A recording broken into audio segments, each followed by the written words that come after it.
Despite obsolete equipment and outdated styling, the Frontier still sells well.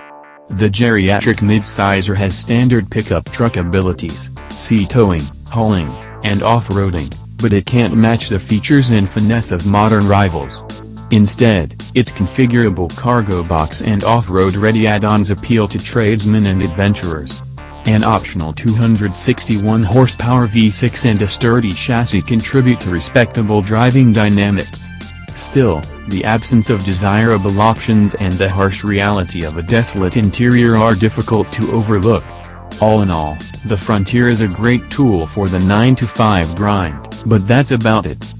What's new for 2018? The Frontier carries over into 2018 with minute changes.